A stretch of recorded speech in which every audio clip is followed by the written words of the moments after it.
Buatku, semoga harimu menyenangkan tentunya.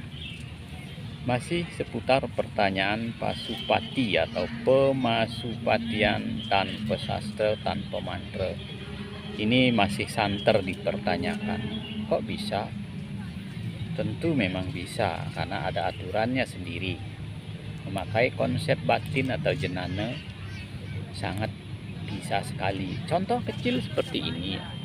Ketika kita berbicara kandopat bute, kandopat rare, kandopat sari, kandopat dewo, itu semua memakai konsep-konsep tattwa sastra.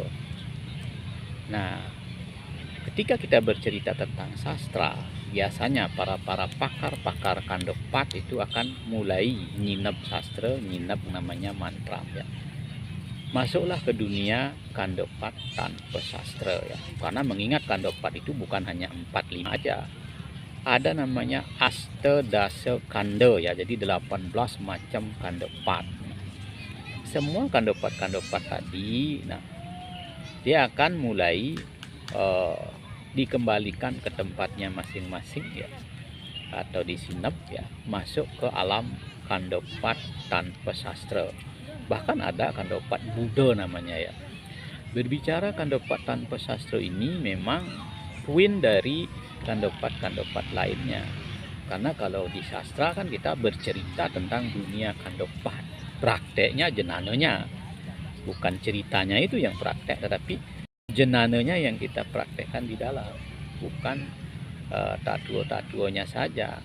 Karena kalau kita berbicara tattoo kandopat itu orang banyak bilang liunan satwa kan dia, atau juga disebut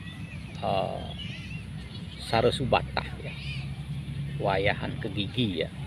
Nah, ketika kita berbicara jenananya, konsep-konsep tanpa sastranya, nah di situ baru olah batin yang bekerja ya, bukan lagi sekedar tutur, bukan lagi sekedar tattwa.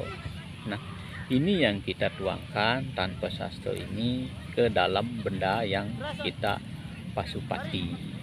Bukan berarti seperti di grup sebelah ya, pasupati dompet lah, pasupati parfum lah, pasupati taji, pasupati ayam, bukan seperti itu. Kita sebagai orang yang paham di dunia itu sudah tentu kita tahu yang mana yang mesti dipasupati, yang mana tidak, yang mana harus disakralkan dan yang mana tidak disakralkan. Kan itu tidak sembarang juga. Karena untuk memahami konsep-konsep pasupati itu membutuhkan waktu bahkan puluhan tahun. Tidak seminggu 2 minggu. Tidak belajar di Google. Akhir-akhir ini kan banyak teman-teman kita belajar spirit di Google ya, sehingga boleh dikatakan seperti pisang matang mekarbit ya. Nah, tahu kan, pisang itu kalau matang dikarbit cepat matangnya ya, tapi hanya di tatanan kata-kata saja. Prakteknya sulit, tidak bisa, bahkan hanya baru bisa sebatas wacana, sebatas berbicara.